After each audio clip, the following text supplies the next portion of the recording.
আল্লাহর নবী যখন নামাজ পড়তে বাইতুল্লাহ যেতেন, আল্লাহর নবী যখন রুকুতে যেতেন, আবু জেহেল এসে উটের নাড়ি আল্লাহর নবীর পিঠের উপরে চাপিয়ে দিয়েছে। আল্লাহর নবী সেজদা দিলে সেই উটের নাড়ি বুড়ি তার উপর চাপিয়ে দিত। এইভাবে করে আল্লাহ নবীর উপরে তারা শত অত্যাচার করেছে, নির্যাতন করেছে, জুলুম করেছে। আল্লাহর নবী আল্লাহর কোরআনের দাওয়াত থেকে একটু পরিমাণ দূরে সরে যায় নাই। আল্লাহ তাআলা ডাক দিয়া বলে, হাবিব, ইন্না আনজালনা ইলাইকা যিকরা লিতুবাইয়িনা লিন-নাস, নবী আমি আল্লাহ আপনাকে যে কোরআন দিয়া দুনিয়াতে পাঠাইছি, আপনি কোরআন নিয়ে ঘরে বসে থাকবেন না, এই কোরআন দিয়ে আপনি মক্কার কাফেরদেরকে দাওয়াত দেন। এই কোরআন দিয়ে আপনি মক্কার কাফেরদেরকে দাওয়াত দেন। আল্লাহ নবীর উপরে শত অত্যাচার, নির্যাতন, জুলুম হওয়ার পরেও আল্লাহর নবী কোরআনের দাওয়াত বন্ধ করে দেয় নাই। ও মুসলমান, শুধু এখানেই শেষ নয়, সাহাবীদের উপরে কাফেররা অকাথ্য নির্যাতন করেছে, জুলুম করেছে, অত্যাচার করেছে। সাহাবীরা শত অত্যাচার সহ্য করেছেন, জুলুম সহ্য করেছেন। আল্লাহর নবীর সাহাবীরাও কোরআন থেকে দূরে সরে যায় নাই। ঠিক কিনা বলেন? যখন আল্লাহর নবীর উপরে কাফেররা অত্যাচারের মাত্রা এমন পরিমাণ বাড়িয়ে দিলেন, আল্লাহ তাআলা তার হাবিবকে ডাক দিয়ে বলেন, হাবিব, এখন আর আপনার মক্কায় থাকা ঠিক হবে না, আপনি এবার মক্কা থেকে হিজরত করে মদিনায় যান। কোথায় যান? অথচ মক্কা থেকে হিজরত করে মদিনায় যাওয়া তো সোজা কথা না। মক্কা থেকে মদিনার দূরত্ব হলো 550 কিলোমিটার। কত কিলোমিটার? এটা হলো এখনকার রাস্তা, আধুনিক রাস্তা। 1450 বছর আগে কোনো আধুনিক রাস্তাঘাট ছিল না। সেই সময় হিসাব করলে রাস্তা হবে প্রায় 1500 কিলোমিটার। আল্লাহ নবীর পাহাড়ের বাঁকা পথ, আঁকা বাঁকা পথ পাড়ি দিয়ে, মরুভূমি পাড়ি দিয়ে, পাহাড়িময় বালুকাময় রাস্তা পাড়ি দিয়ে আল্লাহর নবী মক্কা থেকে হিজরত করে মদিনায় যাবে, এটা তো সোজা কথা নয়। আল্লাহ নবী, আল্লাহ তাআলা নির্দেশ দিলেন, হাবিব, আপনি আর দেরি করবেন না, আপনি এখনই বের হয়ে যান। আল্লাহ নবী তার সাহাবী আবু বকরকে নিয়ে মক্কা থেকে গভীর রজনীতে বের হয়ে গেলেন, মদিনার উদ্দেশ্যে বের হয়ে গেলেন। আল্লাহ নবীর পিছনে মক্কার কাফেরেরা ধাওয়া শুরু করলো। সাইয়েদনা আবু বকর বলে, আমি আল্লাহ নবীর সাথে হিজরতের সাথে ছিলাম। আমরা যখন পাহাড়ি রাস্তা দিয়ে যাচ্ছি, আমরা দেখতেছি মক্কার কাফেররা আমাদেরকে পিছন থেকে ধাওয়া করতেছে। আমি ভয় পেয়ে গেলাম। আল্লাহ নবীকে ডাক দিয়া বললাম, ওগো আল্লাহর নবী, মক্কার কাফেররা আমাদেরকে চতুর্দিক থেকে ঘিরে ফেলেছে, মক্কার কাফেররা আমাদের উপরে আক্রমণ করবে। আল্লাহ নবী ডাক দিয়া বলে, আবু বকর, ভয় করবেন না, আমরা যেই রবের কথা অনুসারে, যেই রবের নির্দেশ পালনের জন্য মক্কা থেকে হিজরত করে মদিনায় যাচ্ছি, আপনার কোনো চিন্তা নাই, আমারও কোনো চিন্তা নাই। আমাদের জান মালের হেফাজত করবে আল্লাহ রাব্বুল আলামিন। এই বিষয় নিয়ে আপনাকে আমাকে কোনো চিন্তা করতে হবে না। সাইয়েদনা আবু বকর বলেন, পাহাড়ি পথ নিয়ে আমরা আল্লাহর নবীকে নিয়ে মদিনার উদ্দেশ্যে হিজরত করতেছি। আমরা মদিনার উদ্দেশ্যে যাত্রা করে দিলাম, হাঁটা শুরু করলাম। হাঁটতে হাঁটতে আল্লাহর নবী ক্লান্ত হয়ে গেলেন। যখন দুপুর বেলা হলো, দেখি আকাশের রৌদ্রের তাপ বেড়ে যাচ্ছে। সুবহানাল্লাহ বলেন। মরুভূমিতে যদি আকাশের রৌদ্রের তাপ বেড়ে যায়, আর যদি পাহাড় থাকে, পাহাড়ের মধ্যে যদি পাথর থাকে, সেই পাথর আরো দ্বিগুণ তাপময় হয়ে যায়। ঠিক কিনা বলেন? রৌদ্রের তাপে আল্লাহর নবী ক্লান্ত হয়ে গেলেন, পাহাড় গরম হয়ে গেছে। মনে হয় পাহাড়ের উপরে পাড়া দিলে, মনে হয় পাথরের উপরে পাড়া দিলে পা গুলো পড়ে যায়। আমি দেখতেছি আল্লাহর নবী রাস্তা দিয়ে আমাকে নিয়ে হেঁটে যাচ্ছেন, আর ওই পাহাড়ের পাথরগুলো আল্লাহর নবীকে দেখে সালাম দিচ্ছেন। পাথরগুলো আল্লাহর নবীকে বলেন, আসসালামু আলাইকা ইয়া রাসূলুল্লাহ। আল্লাহু আকবার। আল্লাহর নবী ডাক দিয়া বলে, পাথর, আমাকে সালাম দাও। পাথর বলে, কেন সালাম দিব না? আপনি শুধু মানুষের নবী না, আপনি আমাদেরও নবী। শুধু পাথরই নবীকে সালাম দেয় না, গাছগুলো নবীকে সালাম দেয়। আল্লাহু আকবার। আল্লাহ নবী ডাক দিয়া বলে, গাছ সালাম দিলা কারণ কি? গাছগুলো ডাক দিয়া বলে, ওগো আল্লাহর নবী, আপনি শুধু মানুষের নবী না, আপনি আমাদের নবী। আল্লাহু আকবার। সাতি শাজারু নাতাকাল হাজারু শাক্কাল কমারু বিইশারাতিহি। আমার নবী শুধু মানুষের নবী ছিলেন না, আমার নবী গাছের নবী ছিলেন, আমার নবী মাছের নবী ছিলেন, আমার নবী হরিণের মানুষ, আমার নবী হরিণের নবী ছিলেন। আমার নবী এই পৃথিবীর জমিনে যত কীট পতঙ্গ আল্লাহ সৃষ্টি করেছে সবার নবী করে আল্লাহ তাআলা আমার নবীকে দুনিয়াতে পাঠিয়েছেন। ঠিক কিনা বলেন? এই কারণে আল্লাহ তাআলা কোরআনুল কারীমের মধ্যে বলছেন, ওয়ামা আরসালনাকা ইল্লা রাহমাতাল লিল আলামিন। আল্লাহু আকবার। আল্লাহর নবী যখন হাঁটতে হাঁটতে ক্লান্ত হয়ে গেলেন, আমি নবীজিকে বললাম, ওগো নবীজি, আপনি তো হাঁটতে হাঁটতে ক্লান্ত হয়ে গেছেন, আমাকে একটু খেদমত করার সুযোগ দেন। আল্লাহ নবী ডাক দিয়ে বলে, আবু বকর, আপনি কি খেদমত করবেন? আল্লাহ নবীকে হযরত আবু বকর বলে, ওগো নবীজি, আমি চাই আপনাকে একটু আমার কোলে তুলে নিব। সাইয়েদনা আবু বকর বলেন, যখন আমি আল্লাহ নবীকে আমার কোলে তুলে নিলাম, আমার কাছে মনে হলো না আল্লাহ নবী আমার কোলে উঠেছে, আমার কোনো কষ্টই হয় নাই। জোরে বলেন সুবহানাল্লাহ। অনেক দূর যাওয়ার পরে আল্লাহর নবী আমার কোল থেকে নেমে গেলেন। এবার নবীজি ওই পাহাড়ি পথ বেয়ে বেয়ে আমরা মদিনার দিকে যাচ্ছি। আল্লাহর নবী পাথরের উপরে পাড়া দেয়, সাথে সাথে পাথরটা তুলার মতো নরম হয়ে যায়। জোরে কোন সুবহানাল্লাহ। সিরাতের কিতাবের মধ্যে আসছে, আল্লাহর নবী শক্ত পাথরে পাড়া দেয়, পাথরগুলো তুলার মতো নরম হয়ে যায়। আল্লাহর নবী ডাক দিয়া বলে, পাথর তুলার মতো নরম হয়ে যাচ্ছ, কারণটা কি? বলে, আপনি তো রাহমাতুল লিল আলামিন, আপনি শুধু মানুষের নবী না, আপনি আমাদেরও নবী। পাথরে পাড়া দিলে যদি পাথর শক্ত থাকে আপনার কষ্ট হবে, এই কারণে আপনার সম্মানে আমি তুলার মতো নরম হয়ে যাচ্ছি। সাইয়েদনা আবু বকর বলে, আরেকদিন আমি আল্লাহর নবীকে আমার কোলে তুলে নিলাম, এখন আমি পাথরে পাড়া দেই, পাথর নরম হয়ে যায়। আবার আল্লাহর নবীকে কোল থেকে নামাই, পাথরে পাড়া দেই, পাথর শক্ত নরম হয় না। সাইয়েদনা আবু বকর বলে, আমার বুঝতে বাকি নাই, আমি তো আর নবী না, নবী তো হলো কলিজার টুকরা নবী, তার বরকতে পাহাড়ের পাথরগুলো তুলার মতো নরম হয়ে যায়। ঠিক কিনা বলে? সাইয়েদনা আবু বকর বলে, শুধু এখানেই শেষ নয়, আল্লাহর নবীকে নিয়ে আমরা মরুভূমির মধ্যে দিয়ে হাঁটতেছি, আর আকাশের মেঘমালা আল্লাহর নবীকে ছায়া দিতেছে। জোরে বলেন সুবহানাল্লাহ। ও মুসলমান, মক্কা থেকে মদিনা 550 কিলোমিটার দূর। সাইয়েদনা আবু বকর বলে, আমরা যে খাবার দাবার নিয়ে আসছি সব খাবারগুলো শেষ হয়ে গেছে, পানিগুলো শেষ হয়ে গেছে। আল্লাহ নবীকে আমি ডাক দিয়া বললাম, আনা জাইউন জিদ্দান, ওগো নবীজি, আমি ক্ষুধার্ত, আমি ক্লান্ত, আমি পরিশ্রান্ত। ওগো নবীজি, আনা আতশানুন জিদ্দান, আমার পানির পিপাসায় কলিজা শুকায়া যাচ্ছে। আল্লাহ নবী বলে, আবু বকর, আপনার পিপাসা লেগেছে, আমারও ক্ষুধা লেগেছে, দেখেন তো মরুভূমির মধ্যে কোনো বাড়ি ঘর দেখা যায় কিনা। আমি আশ্চর্য হয়ে গেলাম, এমন বিশাল মরুভূমি, এই মরুভূমির মধ্যে বাড়িঘর কোত্থেকে আসবে? কিন্তু আল্লাহ তাআলার নবীর জবানের এত বরকত, আল্লাহর নবীর জবানের এত বরকত, এই কারণেই তো আল্লাহ তাআলা বলছেন, ওমা আরসালনাকা ইল্লা রাহমাতাল লিল আলামিন। আল্লাহু আকবার। সাইয়েদনা আবু বকর বলে, আল্লাহর নবী যখন আমাকে বললেন, আবু বকর, দেখেন তো আশেপাশে কোনো বাড়িঘর দেখা যায় কিনা। আমি আশ্চর্য হয়ে গেলাম, এই মরুভূমির মধ্যে বাড়িঘর কোত্থেকে আসবে? এই মরুভূমির মধ্যে কোনো গাছপালা নাই, পানির কূপ নাই, কোনো বাজার ঘাট নাই, মানব চলাচলের কোনো রাস্তা পর্যন্ত নাই। এই মরুভূমির মধ্যে বিশাল মরুভূমি, এখানে বাড়িঘর কোথায় আসবে? শত শত কিলোমিটার মরুভূমি। সাইয়েদনা আবু বকর বলে, আল্লাহর কসম কইরা বলি, আল্লাহর নবীর জবান দিয়া যখন এই কথা বের হলো, আমি সামনের দিকে তাকায় দেখছি মরুভূমির মধ্যে একটা বাড়ি দেখা যায়। মরুভূমির মধ্যে একটা বাড়ি দেখা যায়। আমি খুশি হয়ে গেলাম।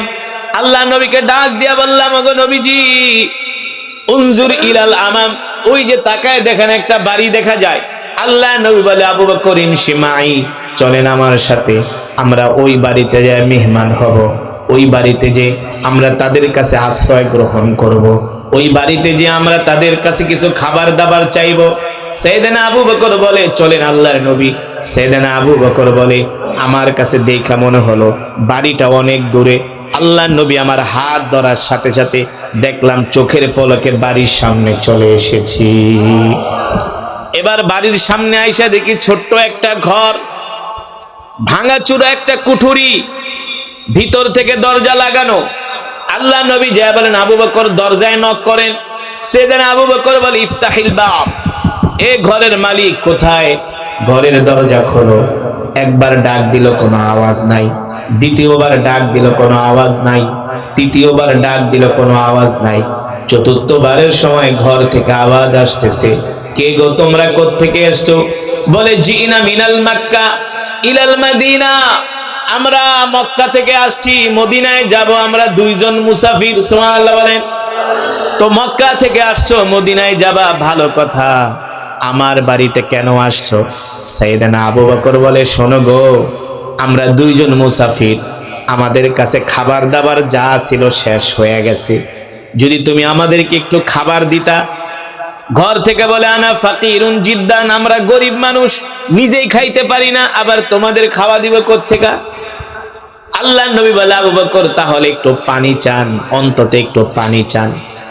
এবার সাইয়েদনা আবু বকর বলে বোন, তোমার কণ্ঠ শুনে মনে হচ্ছে তুমি একজন মহিলা, তোমার কণ্ঠ শুনে মনে হচ্ছে তুমি একজন মহিলা। আচ্ছা ঠিক আছে, যদি তুমি কোনো খাবার দিতে না পারো, অন্তত পক্ষে আমাদেরকে একটু পানি দাও। ওই ঘর থেকে আওয়াজ আসে, আগন্তুক মুসাফির শোনো, তুমি খাবার চেয়েছো, খাবার থাকলে আমি তোমাদেরকে দিতাম, হয়তোবা আমাদের সম্বন্ধে তুমি জানো না, আমরা হলাম নিতান্ত গরিব মানুষ, আমার জামাই স্বামী স্ত্রী দুইজনে দুধ পান করি, এছাড়া অবশিষ্ট কোনো খাবার আমাদের কাছে নাই। সাইয়েদনা আবু বকর বলে এটা একটা কথা হলো নাকি, তোমার ঘরে খাবারও নাই পানিও নাই। এবার ওই মহিলা বলতেছে, আবু বকর বলতেছে ভাই হয়তোবা আপনি আমাদেরকে চিনেন না, আমাদের মতো গরিব মানুষ এই দুনিয়াতে নাই, যদি গরিব হয়ে থাকো তাহলে এখানে কেন ঘর বানায়া থাকো? ঘর থেকে আওয়াজ আসতেছে, এখানে কেন ঘর বানাইছি এটা আমি জানি না, আমার ঘরওয়ালা জানে, আমার ঘরওয়ালা জানে। আল্লাহর নবী তাকায় দেখে তার ঘরের সামনে একটা বকরি বাঁধা। কি বাঁধা? একটা বকরি, যেই বকরিতে দুধ দেয়, কিন্তু বকরিটা অসুস্থ। আল্লাহর নবী ডাক দিয়া বলে আবু বকর, উম্মে মাবাদকে বলেন ঘরে খাবার নাই পানিও নাই, ওনার ঘরের সামনে তো একটা বকরি বাঁধা আছে, যদি অনুমতি দেয় তাহলে আমরা বকরি থেকে একটু দুধ দহন করে দুইজনে পান করি। সাইয়েদনা আবু বকর বলে আল্লাহর নবী ভালো কথা বলেছেন, সুন্দর কথা বলেছেন। এবার উম্মে মাবাদকে বলে বোন, তোমার ঘরের সামনে যেই বকরি আছে, তুমি যদি আমাদেরকে অনুমতি দাও, এই বকরি থেকে আমরা দুধ দহন করে দুইজনে পান করব। উম্মে মাবাদ মুস্কি হাসি দিয়া বলে মুসাফির তোমরা জানো না, এই যেই বকরিটা আমার ঘরের সামনে বাঁধা, এটা একটা অসুস্থ বকরি। কি বকরি? জোরে বলেন। এটা একটা অসুস্থ বকরি, দুধ দেয় না, প্রতিবন্ধী, হাঁটতে চলতে পারে না, এই কারণে তাকে খাবার খাওয়ানোর জন্য মাঠেও নিয়ে যায় না। অসুস্থ বকরি ঘরের সামনে বসে আছে, এটাই কোনো দুধ দিতে পারে না। আল্লাহর নবী ডাক দেয়া বলে আবু বকর, আপনি শুধু উম্মে মাবাদকে রাজি করান, ওই বকরি থেকে দুধ দহন করার দায়িত্ব আমার। সাইয়েদনা আবু বকর বলে আল্লাহ নবী যেহেতু বলেছে, তাহলে অসুস্থ বকরি থেকে অবশ্যই দুধ বের হবে, কোনো সন্দেহ নাই। ঠিক কিনা বলেন? আল্লাহ নবী যেহেতু বলেছে অসুস্থ বকরি থেকে দুধ বের হবে, কোনো সন্দেহ, কারণ আমার নবী তো রহমাতুল লিল, আরো জোরে বলেন, যেই নবীর সম্বন্ধে আল্লাহ তাআলা কোরআনুল কারীমে বলেছেন মা কানা মুহাম্মাদুন আবা আহাদিম মির রিজালিকুম ওয়ালাকিন রাসূলুল্লাহি ওয়া খাতামান নাবিয়্যিন। আমার নবী হলো শেষ নবী, আমার নবীর পরে এই পৃথিবীতে আর কোন নবী আসবে না, ঠিক কিনা বলেন?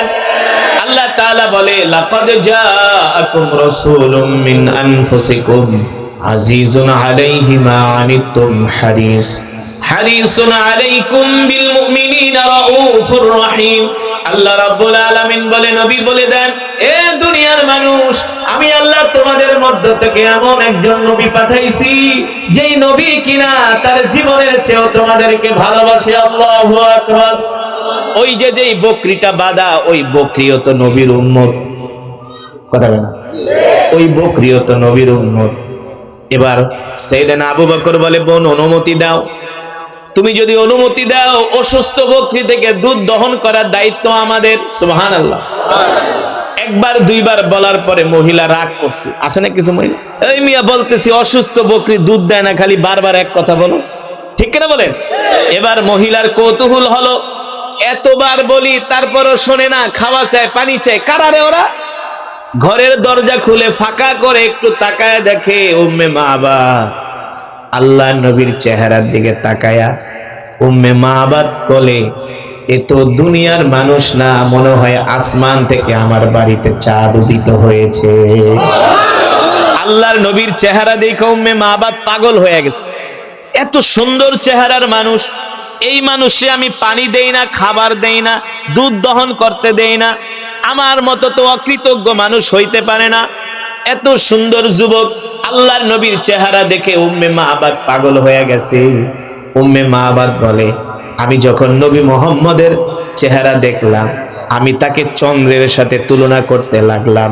আল্লাহর কসম করে বলি, চাঁদের চেয়েও আমার নবী আরো সুন্দর। উম্মে মাবাদ বলে, আমি আল্লাহর নবীর চেহারার দিকে এক নজর তাকাইলাম, দেখি তার চেহারা থেকে নূর চমকাইতেছে। আল্লাহর নবী সাইয়েদনা আবু বকরের সাথে আস্তে আস্তে করে কথা বলে, ফিসফিস করে কথা বলে। উম্মে মাবাদ বলে, আল্লাহি রাব্বিল কাবা, নবী মুহাম্মদ সাল্লাল্লাহু আলাইহি সাল্লামের কণ্ঠের মতো এত সুন্দর কণ্ঠ আমি পৃথিবীতে আজ পর্যন্ত শুনি নাই। উম্মে মাবাদ বলে, শুধু এটাই না, আল্লাহর নবীর চুলগুলো ছিল বাবরি চুল। কি ছিল? আল্লাহর নবীর চুলগুলো ছিল বাবরি চুল। উম্মে মাবাদ বলে, নবী মুহাম্মদ যখন হাঁটে দেখি তার চুলগুলো বাতাসের সাথে দোল খায়। আল্লাহু আকবার। এত সুন্দর চুলওয়ালা মানুষ যুবক আমি আজ পর্যন্ত কোনোদিন দেখি নাই। সুবহানাল্লাহ। আল্লাহর নবীর চেহারা দেখে আবার উম্মে মাবাদ কয়, এই ভাই, দুধ দোয়াইবেন তো দূরের কথা, পারলে বকরি খায়া ফেলান। সুবহানাল্লাহ। আল্লাহর নবী বলে, আবু বকর যাও উম্মে মাবাদ থেকে একটা বালতি নিয়ে আসো। সাইয়েদনা আবু বকর বলে, একটা বালতি দাও। উম্মে মাবাদ ঘর থেকে একটা ছোট পাত্র দিছে। আল্লাহর নবী কয়, এই ছোট পাত্রে হবে না, বড় পাত্র আনো। উম্মে মাবাদকে অসুস্থ বকরি, হাঁটতে পারে না, চলতে পারে না, দুধ দিবে কোত্থেকে? আবার বড় বালতি চায়, রাগ করে নাও, দিলাম বড় বালতি, দেখি বকরি কতটুকুন দুধ দেয়। সাইয়েদনা আবু বকর এবার বালতি নিয়ে আল্লাহর নবীর কাছে দেয়। উম্মে মাবাদ তো আর জানে না তার বাড়িতে কে এসেছেন। তার বাড়িতে এসেছেন দো জাহানের বাদশা নবী মুহাম্মদুর রাসূলুল্লাহ সাল্লাল্লাহু। এবার আল্লাহর নবী বালতি নিয়ে বকরির কাছে যাইতেই, বকরি অসুস্থ, বকরি কোনোদিন হাঁটতে পারে না, দাঁড়ায় গেছে। বকরি দাঁড়ায় বলে, গো আল্লাহর নবী, আসসালামু আলাইকা ইয়া রাসূলুল্লাহ। আল্লাহর নবী বলে, বকরি সালাম দিলা কারণ কি? কয়, সালাম কেন দিব না, আপনি শুধু মানুষের নবী না, আপনি আমারও নবী। আমি কিন্তু আপনাকে দেখে চিনে ফেলেছি। সুবহানাল্লাহ। এবার বকরি তার মনের দুঃখগুলো আল্লাহর নবীর কাছে বলতেছে। বকরি তার মুখ আল্লাহর নবীর কানের কাছে নিয়ে বলে, ওগো নবীজি, আমি অসুস্থ, এই কারণে আমার মালিক আমাকে ঘাস খাওয়াইতে নেয় না, আমাকে আদর করে না, যত্ন করে না। এই দুঃখের কথা আমি আপনি ছাড়া কার কাছে বলবো? আপনি তো আমার নবী। এবার আল্লাহর নবী বকরিকে আদর করতেছে। উম্মে মাবাদ ঘর থেকে দেখতেছে আল্লাহর নবীর সাথে বকরি কথা বলে। এবার বকরি মুসকে মুসকে হাসে আল্লাহর নবীকে পায়া। আল্লাহর নবীকে দেখাই বকরি সুস্থ হয়ে গেছে।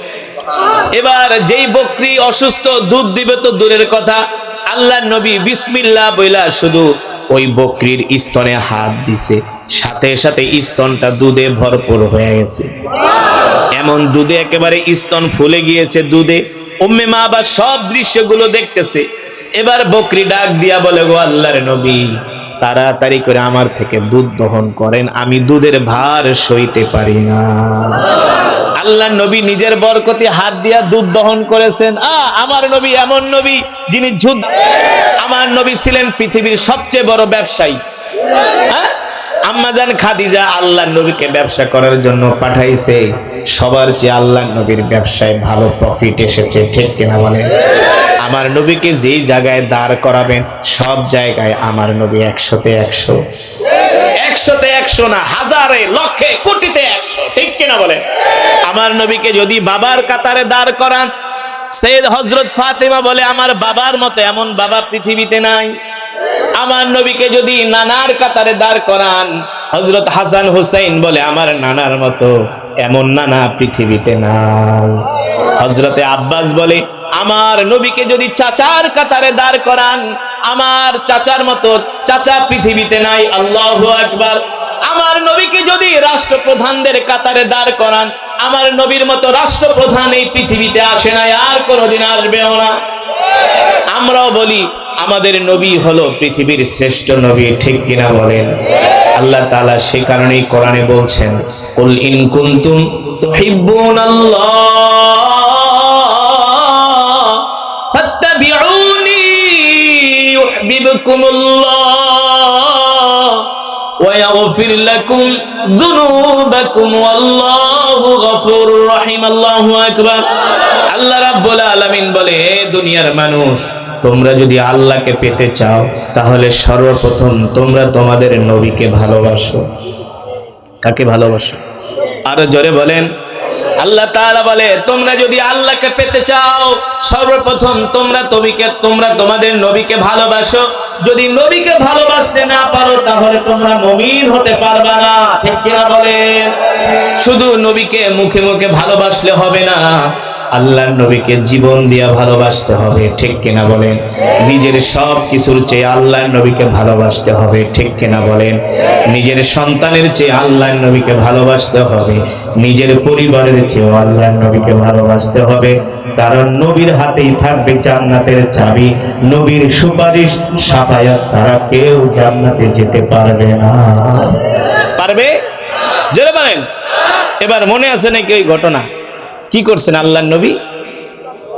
দুধের বানে হাত দিয়েছেন, সাথে সাথে দুধ ভরপুর হয়ে গেছে। এবার আল্লাহর নবী দুধ দহন করতেছে আর বালতি ভরতেছে। উম্মে মাহবাব ঘর থেকে তাকায় তাকায় দেখতেছে, এটা আবার কোন আজব মেহমান। এমন মেহমান তো জীবনও কোনোদিন। যেই মেহমান বাড়িতে ঢোকার পরে বরকত শুরু হয়ে গেছে। উম্মে মাহবাব বলে, মেহমান ঘরে বাড়িতে ঢোকার সাথে সাথেই বরকত বের শুরু হয়ে গেছে। এবার নবীজি নিজের হাত দিয়া দুধ দহন করতেছে। দুধ দহন করতে করতে একেবারে বালতি ভরে গেছে। অনেক বড় বালতি দুধে ভরপুর হয়ে গেছে। আল্লাহর নবী ডাক দিছে, আবু বকর এদিকে আসেন, ইশরাব, পান করেন, আপনি নিজে খান। সাইয়েদনা আবু বকর বলে, নবীজি আপনি আমার চেয়ে ক্লান্ত বেশি, আগে আপনি খান। আল্লাহর নবী বলেন, আগে আপনি খান। আল্লাহর নবী সাইয়েদনা আবু বকরকে দুধ পান করালেন। এবার আল্লাহর নবী নিজেও পান করলেন। সুবহানাল্লাহ। এবার আল্লাহর নবী নিজে পান করে বলে, আবু বকর তাকায় দেখেন দুধের অবস্থা কেমন। সাইয়েদনা আবু বকর বলে, ও নবীজি যেমন দুধ তেমন আছে, এক ফোঁটাও কমে নাই। কয়েকবার যান উম্মে মাহবাদের কাছে দুধের বালতিটা দিয়ে আসেন। এবার উম্মে মাহবাদকে দুধের বালতি দিয়া কয়, খা, কিছুই তো দিতে চাস নাই। উম্মে মাহবাদ তাকায় রইছে। বরকতের মেহমান, আপনাদেরকে দেখা অসুস্থ বকরি সুস্থ হয়ে গেছে। আল্লাহু আকবার। নেন উম্মে মাহবাদ দুধের বালতি নেন। এবার দুধের বালতি উম্মে মাহবাদকে বুঝায় দিয়া বলে, আমরা মদিনার দিকে চলে যাই। এবার আল্লাহর নবী মদিনার দিকে আবার যাত্রা শুরু করলেন। ঘরের দরজা খুলে উম্মে মাহবাদ বাইরে বের হলেন। উম্মে মাহবাদ বাইরে বের হইয়া দেখে পুরা বাড়ির মধ্যে জান্নাতের খুশবুর ঘেরান বের হয়ে গেছে। উম্মে মাহবাদ আল্লাহর নবীর দিকে তাকায় বলে, বরকতের মেহমান, যেও না, যেও না, যেও না, তোমাদের মতো বরকতের মেহমান আমি আজ পর্যন্ত কোনোদিন দেখি নাই। আল্লাহু আকবার, জোরে বলেন আল্লাহু আকবার। যেও না, যেও না। উম্মে মাবাদ বলে নবী মুহাম্মদ সাল্লাল্লাহু আলাইহি সাল্লাম মরুভূমির মধ্যে দিয়ে হাঁটতেছে, আমি দেখতেছি আকাশের মেঘমালা আল্লাহর নবীকে ছায়া দিতেছে, নবীর গায়ে রোদ্রের তাপ লাগে না। এবার উম্মে মাবাদ বলে আমার চোখের দৃষ্টি যতক্ষণ পর্যন্ত, যত দূর পর্যন্ত গিয়েছে আমি তাকিয়েছিলাম, দেখি সাইয়েদনা আবু বকর সহ আল্লাহর নবী দুইজনে মদিনার দিকে হেঁটে হেঁটে যাচ্ছেন। যখন পরন্ত বিকেল শুরু হয়ে যায়, সূর্যের আলো কমে যায়, আল্লাহর নবীকে দেখা যায় না। ওইদিকে যখন সন্ধ্যা হয়ে গেল, উম্মে মাবাদের স্বামী আবু মাবাদ বকরি চড়া বাড়িতে আসছে। বকরি চড়িয়ে বাড়িতে এসে ঘরে পাড়া দিয়া, বাড়ির উঠানে পাড়া দিয়া দেখে বাড়ির থেকে জান্নাতের খুশবুর ঘেরান বের হইতেছে। ডাক দিছে তাআলা ইয়া যাওজি, ও আমার স্ত্রী উম্মে মাবাদ এদিকে আসো। আজকে কেমন যেন বাড়ির চেহারা আমার কাছে অন্যরকম মনে হচ্ছে। উম্মে মাবাদ বলে স্বামী গো, ঘরে আসেন, ঘরে আসেন, আপনার সাথে আজকে কথা আছে। কি কথা? ওগো স্বামী, আপনি কি বলেন? বাড়ির থেকে আজকে অন্যরকম চেহারা, অন্যরকম মনে হচ্ছে। আসলে অন্যরকম মনে হচ্ছে। আমি আপনাকে একটা ঘটনা শোনাই, যেটা শুনলে আপনি আশ্চর্য হয়ে যাবেন। এবার আবু মাবাদ তাকায় দেখে তার অসুস্থ বকরিও সুস্থ হয়ে গেছে। আবু মাবাদ অবাক হয়ে বলে সত্যি করে বলো, আমার বাড়িতে আজকে নিশ্চয় একজন বড় মেহমান আসছিল। সুবহানাল্লাহ। উম্মে মাবাদ বলে তুমি কিভাবে জানো? বলে আজকে বাড়ির চেহারায় অন্যরকম হয়ে গেছে, বাড়িতে ঢোকার সাথে সাথে আমি জান্নাতের খুশবুর ঘ্রাণ পাইতেছি। এবার উম্মে মাবাদ বলে স্বামী গো, আপনি যখন সকালবেলা ঘর থেকে বের হয়ে গেলেন, ঠিক ভর দুপুর বেলা আমাদের বাড়িতে দুইজন মানুষ আসছে। একজন হলো যুবক, আর একজনের বয়স একটু বেশি। বিশ্বাস করেন স্বামী, যখন আমি ওই যুবকের চেহারার দিকে তাকাইলাম, এত সুন্দর চেহারার মানুষ আমি আজ পর্যন্ত কোনোদিন দেখি নাই। আবু মাবাদ প্রশ্ন করেন কেমন সুন্দর, কেমন সুন্দর? উম্মে মাবাদ বলে আমি যদি তাকে চাঁদের সাথে তুলনা করি, তাহলে চাঁদের রূপও তার কাছে হার মানাবে। মানে তিনি চাঁদের চেয়েও সুন্দর। সুবহানাল্লাহ বলে। এত সুন্দর মানুষ পৃথিবীতে হয় না গো স্বামী। আল্লাহর নবীর সৌন্দর্যের বর্ণনা দিতেছেন, তার চেহারাগুলো এত সুন্দর, চোখগুলো এত সুন্দর, তার চুলগুলো এত সুন্দর, তার কণ্ঠগুলো এত সুন্দর। ওগো স্বামী, শুধু এখানেই শেষ নয়, দেখেন ওই যুবককে দেখা মাত্র আমাদের অসুস্থ বকরিটা অসুস্থ হয়ে গেছে। শুধু অসুস্থ বকরি সুস্থ হয় নাই, ওই অসুস্থ বকরি থেকে এক বালতি দুধ দহন করে সে আমাদেরকে দিয়ে গেছে। জোরে বলেন সুবহানাল্লাহ। আল্লাহর নবী বলে বলো কি, সত্যি করে বলো, ওই মেহমান কোথায় গিয়েছে, কোন রাস্তায় গিয়েছে? বলে ওই মেহমান এই রাস্তায় গিয়েছে। আবু মাবাদ ডাক দিয়া বলে স্ত্রী রে, হায় রে স্ত্রী, যেই নবীকে পাওয়ার জন্য, দেখার জন্য আমি এই মরুভূমির মধ্যে বাড়ি বানাইলাম, ঘর বানাইলাম, সেই নবীকেই তো আমি দেখতে পারলাম না। স্ত্রী রে, আমি আমাদের তাওরাত কিতাবের মধ্যে পড়েছি শেষ জামানায় একজন নবীর আবির্ভাব হবে, যার নাম হবে মুহাম্মদ ইবনে আব্দুল্লাহ। জোরে বলেন সুবহানাল্লাহ। যার নাম হবে মুহাম্মদ ইবনে আব্দুল্লাহ। তিনি মক্কা থেকে হিজরত করে মদিনায় যাবে, আর এই পথেই যাবে। কোন পথে? এই কারণে আমি এখানে ঘর বানাইছি তার খেদমত করার জন্য। স্ত্রী রে, আমার বাড়িতে যিনি মেহমান হয়েছিলেন তিনি দুনিয়ার কোনো সাধারণ মানুষ না, তিনি হলেন আল্লাহর নবী। যেই নবীকে পাওয়ার জন্য এত কষ্ট করেছি। স্ত্রী, তাড়াতাড়ি ঘর ভাঙ, গাট্টি বস্তা রেডি কর, আর থাকবো না, মদিনায় চলে যাব। মদিনায় যে সেই নবীর হাতে হাত রেখে আমরা কালেমা পড়ে মুসলমান হয়ে যাব। জোরে বলেন সুবহানাল্লাহ।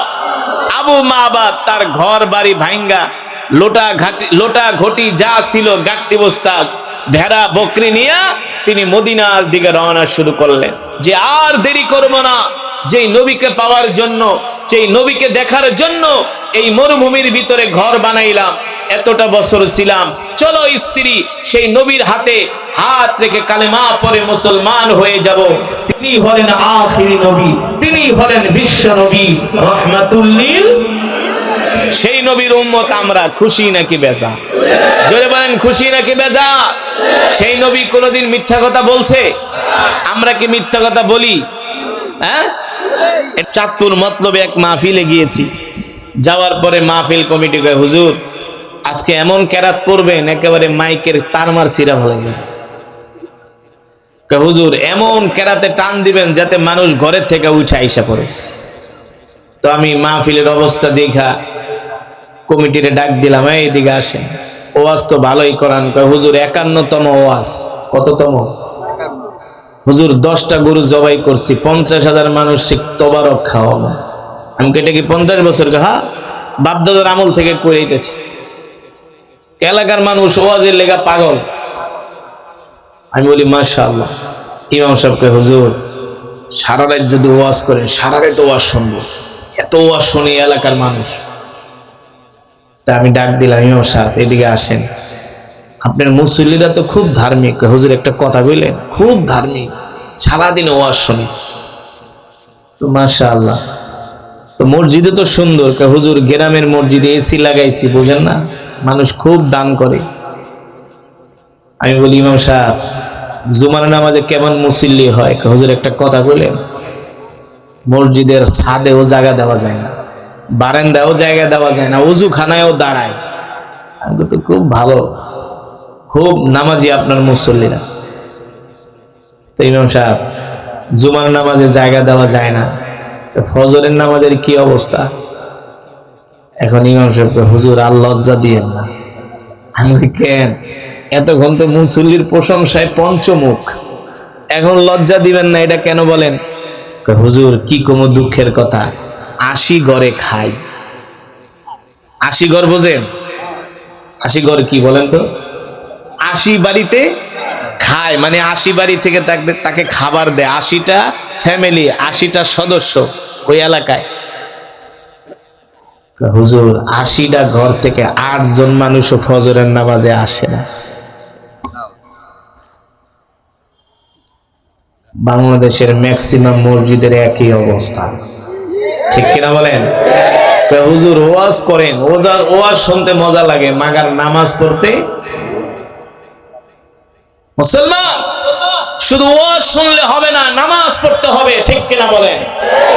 আল্লাহ রাসূলের সাহাবীরা আল্লাহর নবীর জবানে শুধু ওয়াজ শোনেন নাই, ওয়াজ শোনার পরে তারা এমন ইমানদার হয়েছে, তাদের জীবন, তাদের জান, তাদের মাল সবকিছু আল্লাহর রাস্তায় কোরবানি করে দিয়েছে, ঠিক কিনা বলেন?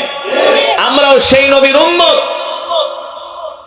আমাদের যদি প্রয়োজন হয় আল্লাহর নবীর মহব্বতে, আল্লাহর মহব্বতে, আল্লাহর দ্বীনের জন্য আমরা আমাদের জান মাল আল্লাহর রাস্তায় কোরবানি করতে রাজি আছি।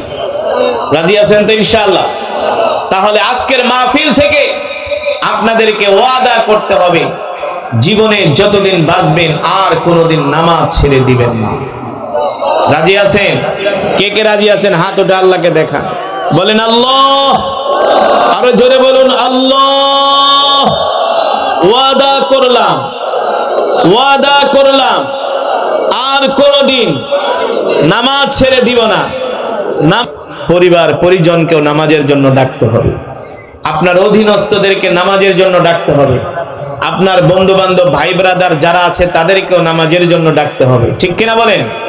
নামাজ পড়বেন আর কোরআন শিখবেন। রাজি আছেন ইনশাআল্লাহ? আপনারা আপনাদের সন্তানদেরকে কোরআন শিখাবেন, দ্বীন শিখাবেন, মাদ্রাসায় ভর্তি করায় আলেম বানাবেন, কন্যা সন্তানদেরকে আলেমা বানাবেন ইনশাআল্লাহ। তাআলা সকলকে কবুল করুন বলি আমিন। এই মজমাকে আল্লাহ তাআলা কবুল করুন বলি আমিন।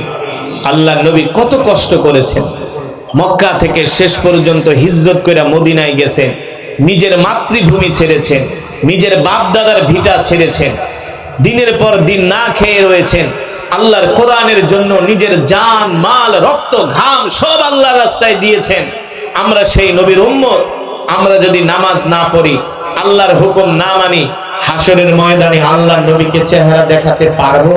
الحمد لله نحمده ونستعينه ونستغفره ونؤمن به ونتوكل عليه ونعوذ بالله من شرور أنفسنا ومن سيئات أعمالنا من يهده الله فلا مضل له ومن يضلله فلا هادي له ونشهد أن لا إله إلا الله وحده لا شريك له ونشهد أن سيدنا ومولانا محمدا عبده ورسوله الذي أرسله بالحق بشيرا ونذيرا وداعيا إلى الله بإذنه وسراجا منيرا أما بعد فأعوذ بالله من الشيطان الرجيم بسم الله الرحمن الرحيم وما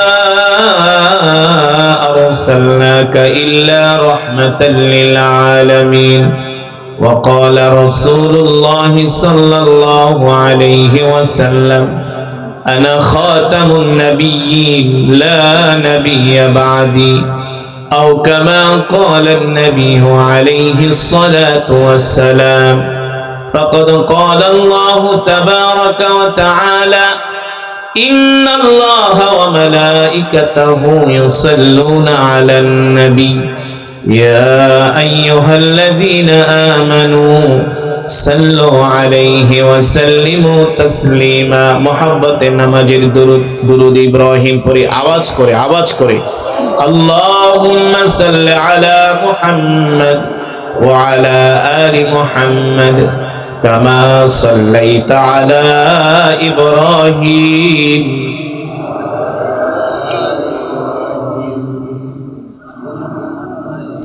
শুনুন, আপনাদের কি নবীজির নামে দুরূদ পড়তে কষ্ট হয়?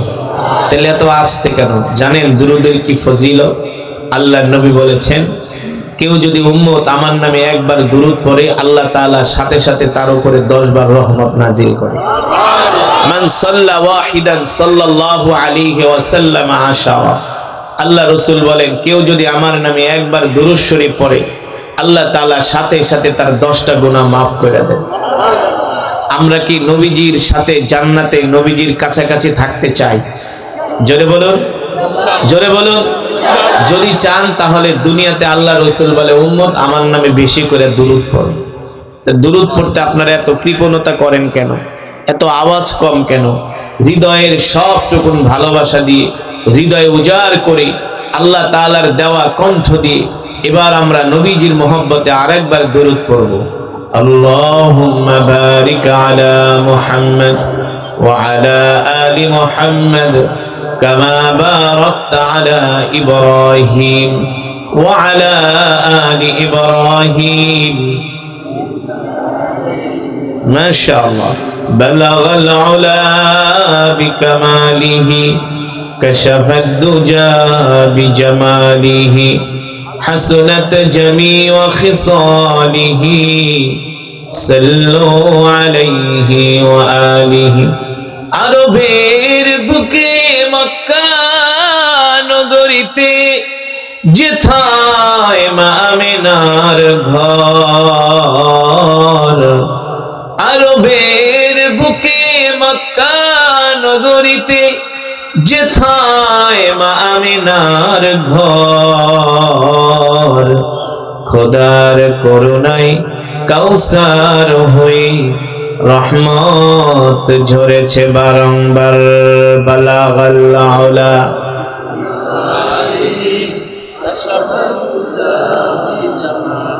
মাশাআল্লাহ। হাসনাত জামিউ খিসালিহি।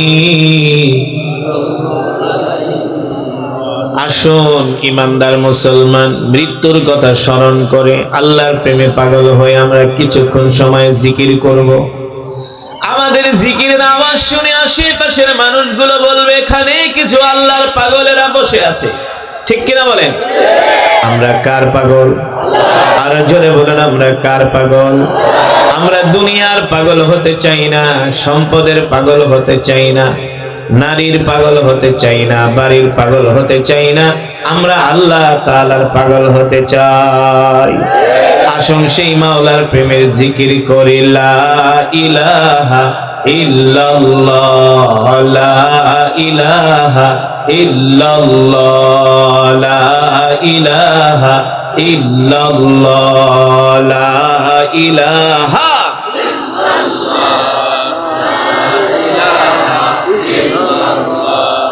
লা ইলাহা ইল্লাল্লাহ, লা ইলাহা ইল্লাল্লাহ, লা ইলাহা ইল্লাল্লাহ, লা ইলাহা ইল্লাল্লাহ, লা ইলাহা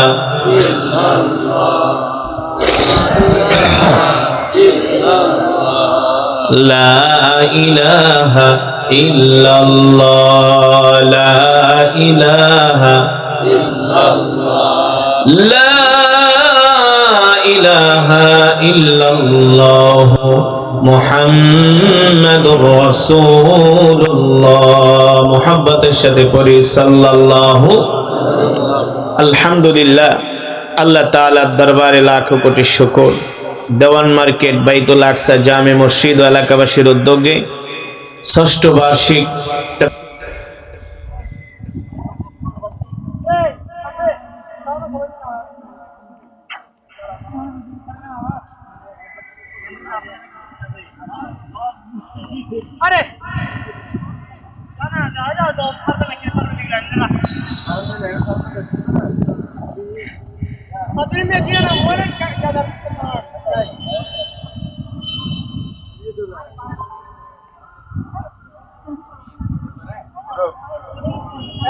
क्या नाम है?